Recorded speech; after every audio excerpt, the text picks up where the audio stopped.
आपके दफ्तर तक अगर कोई फाइल आ रहा है तो इसका मतलब है इंसाफ थाने में नहीं मिल रहा। तो उसके दबाव के लिए आपने साहिबीन को अपने दफ्तर में बुला लिया और उनके मसाइल हल करने के लिए कोशा है। क्या है प्रॉब्लम कि नीचे थाने तक इंसाफ नहीं मिलता और आप तक आना पड़ता है? नहीं, मैं पर्सनली ये समझता हूँ कि अगर कंप्लेनेंट आपके ऑफिस में आ रहा है तो इसका ये तासुर नहीं जाना चाहिए कि थाने की सतह के ऊपर जो है वो मामलात प्रॉपर अच्छे तरीके से हैंडल नहीं हो रहे, ये इंसाफ नहीं मिल पा रहा।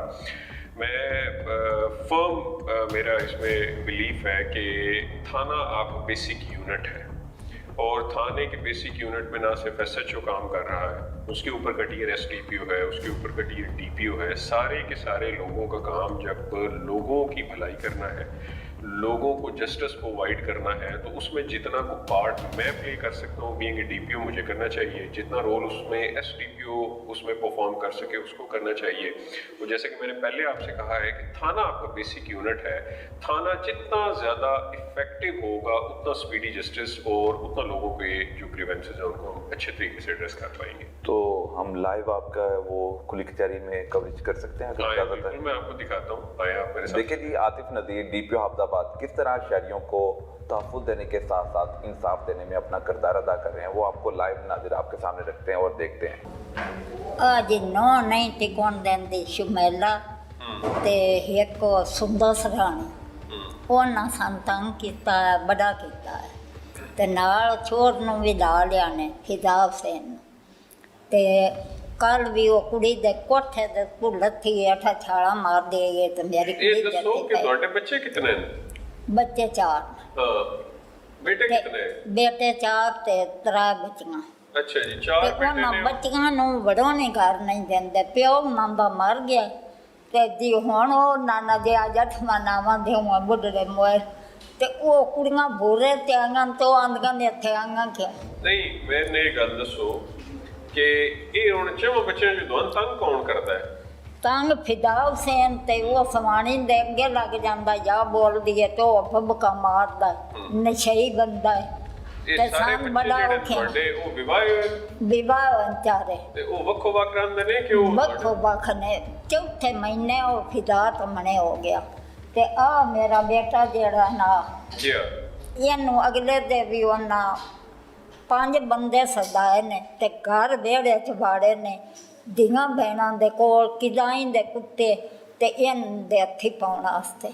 ਨਹੀਂ ਇਹ ਆ ਲੱਤ ਮਜਬੂਰ ਹੈ ਇੱਕ ਹੁੰਦੀ ਲੱਤ ਤੇ ਅੱਗੇ ਟਰੈਕਟਰ ਸੁੰਗਾ ਸੜਾਇਆ ਇਹਦਾ। ਇਹ ਹੁਣ ਇਹ ਫਿਦਾਨ ਬੁਲਾ ਕੇ ਸਮਝਾਈਏ ਇਹ ਕੀ ਕਰੀਏ? ਹੁਣ ਤੁਸੀਂ ਦੱਸੋ ਇਸ ਮਸਲੇ ਦਾ ਕੀ ਹੱਲ ਕੱਢੀਏ?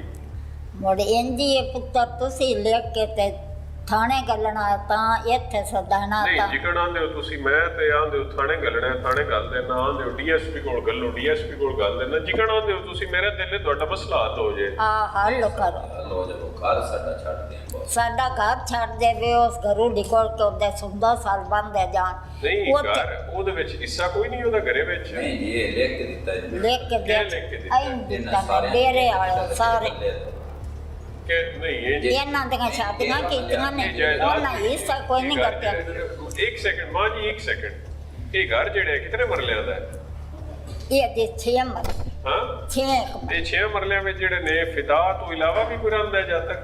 ਇੱਕ ਵੱਡਾ ਸਾਲ ਫਿਰਾ ਤੇ ਇੱਕ ਜੋ ਮੇਰਾ ਖਿਆਲ ਹੈ ਬਈ ਥਾਣੇ ਗਲਦੇ ਆ SHO ਨੇ ਆ ਮਫਿਦਾਰ ਵੀ ਬੁਲਾ ਲਵੇ ਤੇ ਦੁਆਨ ਵੀ ਬੁਲਾ ਲਵੇ ਤੇ ਕੋਸ਼ਿਸ਼ ਕਰਕੇ ਬਹਿ ਕੇ ਜੇ ਇਸ ਮਸਲੇ ਦਾ ਹੱਲ ਨਿਕਲ ਆਵੇ। ਜਿਹੜੇ ਅਗਲੇ ਦੇ ਥਾਣੇ ਉਹਨਾਂ ਸਦਾਇਆ, ਇੱਥੇ ਵੀ ਦਰਖਾਸਤ ਦਿੱਤੀ ਨੇ, ਹਟ ਕੇ ਥਾਣੇ में देते ने। ਠੀਕ ਹੈ, ਮੋੜ ਉਹਨਾਂ ਦੇ ਸਾਹ ਜੇ ਫਰੀਕ ਦਿੱਤੀ ਹੈ। ਹਾਂ ਦੂਜੀ ਫਰੀਕ ਸੁੰਦਰ ਸਨਾਲ ਹੈ ਤੇ ਫਿਦਾ ਉਹ ਮੋੜ ਅਸੀਂ ਜੀ ਉੱਥੇ ਥਾਣੇ ਗਏ, ਉਸ ਨੇ ਬਣਾਇਆ ਇਹ ਸੋਚੋ ਡੇਰਾ। ਉਸ ਆਖਿਆ ਬਈ 11 ਸਿੱਧਾਰੇ ਦਾ ਜਿਹੜੀ ਕਰਦੇ, ਅਸੀਂ ਆਖਿਆ ਠੀਕ ਹੈ ਦਾ ਉਹਨ ਜਾ ਗੱਲ ਸੁਣਾਈ ਹੈ। ਕਦੀ ਆਂਦਾ ਮੈਂ ਸੋਲਰ ਬਣ ਛੱਡਣੀ ਹੈ, ਕਦੀ ਆਂਦਾ ਮੈਂ ਭੈਣਾਂ ਕੋਲ ਮੈਨੂੰ ਸਮਝ ਆ ਗਈ ਤੁਹਾਡੀ ਗੱਲੇ ਦੀ। ਇਹਦੇ ਚ ਫਿਰ ਅਸੀਂ ਗੱਲ ਇੰਨੀ ਮੁਕਾਉਂਦੇ ਆ ਕਿ ਮੈਂ ਉਨ SHO ਨਾ ਠੀਕ ਹੈ ਉਹ ਦੁਆਨ ਵੀ ਬੁਲਾ ਲਵੇ ਤੇ ਫਿਦਾ ਔਰਨ ਵੀ ਬੁਲਾ ਲਵੇ। ਠੀਕ ਹੈ, ਆ ਵੇਖੋ ਇੱਕ ਲਾਤਾ ਮੇਰਾ ਛੋੜ ਇਹ ਆਪ ਹੀ ਇਹ ਜਿਹੜੇ ਨੇ ਨਾ ਉੱਥੇ ਥਾਣੇ 'ਚ ਬਹਿ ਕੇ ਤੁਹਾਡਾ ਮੁਕਾ ਦੇਵੇ ਜਿਹੜੇ। ਠੀਕ ਹੈ ਮੁੜ ਠੀਕ ਹੈ ਪੁੱਤਰ ਜਿਵੇਂ ਤੁਸੀਂ ਨਹੀਂ ਮੈਂ ਤਾਂ ਚਾਹਨਾ ਕਿ ਜਿਵੇਂ ਤੁਸੀਂ ਆਖੋ ठीक है मां जी, मैं कोशिश करता हाँ थोड़ा मसला हल करिए जेड़े। ਤੇ ਮੈਂ ਨਾਂਦੀ ਕਿ ਮੈਂ ਅੱਗ ਲਾ ਛੱਡਣੀ ਰਾਤ ਤੇ ਸੁੱਤੇ ਪਈ नहीं ऐसी करते हैं मसला हल जेड़े। भाईजान, मैंने ना अपनी बच्ची का सामान किसी के घर रखवाया था। मेरे घर जगह नहीं थी, 2.25 मरले का मकान है हमारा, जॉइंट फैमिली है। तो मैंने उन्हें कहा, उसके दादा अबू ने हिस्सा दिया, तो आगे मेरी बीमारी पे भी लग गया। मैं शुगर पेशेंट हूँ। पिछले साल मेरी बड़ी 3-4 माह तबीयत हद से ज़्यादा ख़राब रही। सिर्फ 2 चीज़ें मुझे बता दे, ये सामान किसके घर आपने रखवाया था? ये मैंने अपनी बच्ची की सहेली के घर। परवीन बीबी? हाँ जी, उसकी परवीन माँ। बीबी उसकी माँ है? हाँ उसकी? जी। जो आपकी हाँ बेटी जी। की जो हाँ फ्रेंड जी। है उसकी माँ हाँ है जी। जो, ठीक है। ये कहाँ पे रहती है? ये हमारी गली से 5वीं गली के अंदर रहती है। SHO को कहना, मैं इशू रिजॉल्व करवा देंगे। और वो अब कहती हैं कि ठीक कोई है। सामान नहीं है। मुझे समझ आ गई है, मैं कह रहा हूँ जो है ना वो करवा देते हैं, ठीक है। जी सर 2 महीने हो गए ना सर, मैं जलील होंगे सर। मुलजम ने मैंने पकड़ के छोड़ दिया बारी रिश्वत ले। बेटा मैं ना ये आपकी रिपोर्ट मंगवाई है DSP से। DSP तहसील का अफसर होता है, तहसील में DSP से बड़ा कोई अफसर नहीं होता। जो मैं वही पढ़ रहा हूँ, उसके बाद फिर मैं आपको बताता हूँ। जो आपका मैटर मुझे याद भी है, मैंने जानबूझ के आपका मैटर थाने नहीं भेजा था, DSP के पास इसी वजह से भेजा था कि सेंसिटिव मैटर है और मेरा कोई अच्छा गस्टेड अफसर जो है वो इसकी तफ्तीश करे। सिर्फ 1 मिनट ठहर जाए आप। मैंने आपकी रिपोर्ट पढ़ ली है, अब बताएं आप। जी सर वो कहते हैं लाख रुपया डिमांड दो फिर हम पर्चा देंगे आपको। नहीं, इसमें कोई ऐसी चीज नहीं लिखी हुई। आप गलत इल्जाम पुलिस पे न लगाएं आप। नहीं सर कसम से उन्होंने नहीं, बोला आप गलत बात कर रही हैं। जो मैं आपसे मुत्तफिक नहीं हूँ। ये DSP की रिपोर्ट है, आप जाएं, आप अपना मेडिकल करवाएं। मेडिकल के बाद जो आपकी कार्रवाई बनेगी वो मेरी जिम्मेदारी है। वो मैं सर वो करवाऊंगा लेडीज जो है। कॉम भी उसने साथ भेजिया, वो मैं मेडिकल ही नहीं देते, कागज उन्होंने फाड़ वो दिए। लिखा हुआ है जो है। मैंने आपको जो बात बता दी है ना, मैंने आपको बता दिया है कि आप जाएं, आप पहले अपना मेडिकल करवाएं जो है। हाँ, DSP ने जब लिख के भेज दिया आप मेडिकल करवाएं, आप मेडिकल तो करवाएं ना अपना, उसके बाद जो आपकी कार्रवाई बनेगी वो करेंगे हम लोग। अस्सलाम वालेकुम सर। दसो जी। सर ना एप्लीकेशन ਦਿੱਤੀ ਅਸੀਂ ਸਾਡੇ ਕੋਲ ਮਹਿਕਮਾ ਔਕਾਫ ਦੇ ਨਾਲ ਜ਼ਮੀਨ ਹੈ ਜੀ। कदों ਲਈ ਜੇ? ਅਸਾਂ ਲੀਜ਼ ਤੇ ਲਈ ਸਰ 2013 ਤੋਂ। ਵੈਸੇ ਤੇ ਪਹਿਲੇ ਤੋਂ ਚੱਲਦੀ ਆ ਰਹੀ ਸੀ, ਅੱਗੋਂ ਅਸਾਂ ਲੀਜ਼ ਤੇ ਕਰਾ ਲਈ 2013 ਤੇ ਸਰ। ਠੀਕ ਹੈ ਜੀ। ਤੇ ਸਰ 10 ਏਕੜ ਸਾਡੇ ਕੋਲ ਕਬਜ਼ਾ ਹੁੰਦਾ ਹੈ, 2 ਏਕੜ ਦਾ ਕੋਈ ਜੀ। ਕਿੰਨੇ ਅਰਸੇ ਦਾ 2 ਏਕੜ ਦਾ ਕਬਜ਼ਾ ਨਹੀਂ? ਤਕਰੀਬਨ ਸਰ 9-10 ਸਾਲ ਹੋ ਗਏ ਨੇ। ਵਕਫੇ ਨਾਲ ਅਸੀਂ ਸਰ ਦਖਲ ਕਰਵਾਇਆ ਹੈ। ਦਖਲ ਦੇ ਦੌਰਾਨ ਉਸ ਤੋਂ ਬਾਵਜੂਦ ਉਹ ਪਾਰਟੀ ਸਰ ਵਾਹ ਲੈਂਦੀ ਹੈ, ਸਾਡੇ ਤੋਂ ਸਟਰੋਂਗ ਨੇ। ਤੇ ਵਾਲਦ ਸਾਹਿਬ ਮੇਰੇ ਇਕੱਲੇ ਨੇ ਸਰ, ਮੈਂ ਜ਼ਰਾ ਛੋਟਾ ਸਾਂ ਤੇ ਇਸ ਵਜ੍ਹਾ ਤੋਂ ਸਟੱਡੀ ਵਿੱਚ ਹੀ ਰਿਹਾ ਵਾਂ।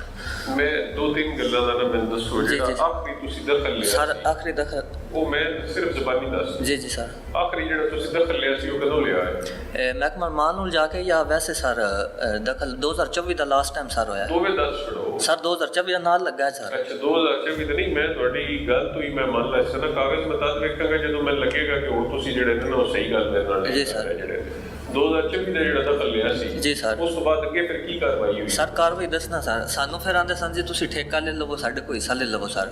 ਉਹਨਾਂ ਨਾਲ ਅਸੀਂ ਇਸ ਚੀਜ਼ ਤੇ ਮੁਤਮਿਨ ਹੋ ਗਏ ਕਿਉਂ ਸਰ ਸਾਡੇ ਤੇ ਨਾ ਅੱਜ ਤੱਕ ਸ਼ਰੀਫ ਆਦਮੀ ਆ ਸਰ, ਗੈਰ ਕਾਨੂੰਨੀ ਕੰਮ ਨਹੀਂ ਕਰਨਾ ਚਾਹੁੰਦੇ। ਤੇ ਉਹਨਾਂ ਸਰ ਸਾਨੂੰ ਇਸ ਲਾਰੇ ਲੱਪੇ 'ਚ ਰੱਖਿਆ। ਉਸ ਤੋਂ ਬਾਅਦ ਜੀ ਉਹਨਾਂ ਸਾਨੂੰ ਜਵਾਬ ਦੇ ਦਿੱਤਾ। 18 ਤਰੀਕ ਨੂੰ ਸਰ ਮੈਂ ਨਾ ਜੀ ਐਪਲੀਕੇਸ਼ਨ ਇੱਕ ਦੇਣਾ ਵਾ ਕਸੋ ਕੀ ਥਾਣੇ ਜੀ। ਮੇਰੀ ਤਫਤੀਸ਼ ਕਰਦੇ ਨੇ ਰਾਖਤਰ ਸਬ ਇੰਸਪੈਕਟਰ ਸਰ। ਤੇ ਉਹਨਾਂ ਤਫਤੀਸ਼ ਕਰਨ ਤੋਂ ਬਾਅਦ ਸਰ ਦੂਸਰੀ ਪਾਰਟੀ ਨੂੰ ਕਹਿ ਦਿੰਦੇ ਨੇ ਵੀ ਤੁਸੀਂ ਜ਼ਮੀਨ ਦੇ ਨਜ਼ਦੀਕ ਨਹੀਂ ਜਾਣਾ। ਮੈਨੂੰ ਕਹਿ ਦਿੰਦੇ ਨੇ ਵੀ ਤੁਸੀਂ ਜਾ ਕੇ ਬੇਟਾ ਪਾਣੀ ਆਪਣਾ ਲਾਓ। ਸਰ ਮੈਂ ਪਾਣੀ ਲਗਾਉਣਾ ਵਾ ਤਕਰੀਬਨ ਅੱਜ ਤੋਂ 4-5 ਦਿਨ ਪਹਿਲੇ ਸਰ। ਗਲਬਨ ਬੁੱਧ ਵਾਲਾ ਦਿਨ ਸੀ ਸਰ। ਦੇਖੋ ਮੈਂ ਤੁਹਾਨੂੰ ਇੱਕ ਗੱਲ ਨੂੰ ਕਹਾਂ ਜੀ ਸਰ। ਇਹ ਕੋਈ ਤਰੀਕਾ ਮੁਨਾਸਬ ਨਹੀਂ ਹੈ ਜਿਹੜੇ ਨੇ ਨਾ ਸਿਰਫ ਕਿਸੇ ਬੰਦੇ ਦੇ ਜ਼ਬਾਨੀ ਕਲਾਮੀ ਪਾਏ, ਭਲੇ ਉਹ ਪੁਲਿਸ ਵਾਲਾ ਹੈ, ਭਲੇ ਕੋਈ ਐਵਨਿਊ ਵਾਲਾ ਹੈ, ਭਲੇ ਕੋਈ ਹੋਰ ਮੈਂ ਜੀ ਸਰ। ਕਿ ਜੀ ਤੁਸੀਂ ਜਾ ਕੇ ਇਹ ਕੰਮ ਕਰ ਲਓ।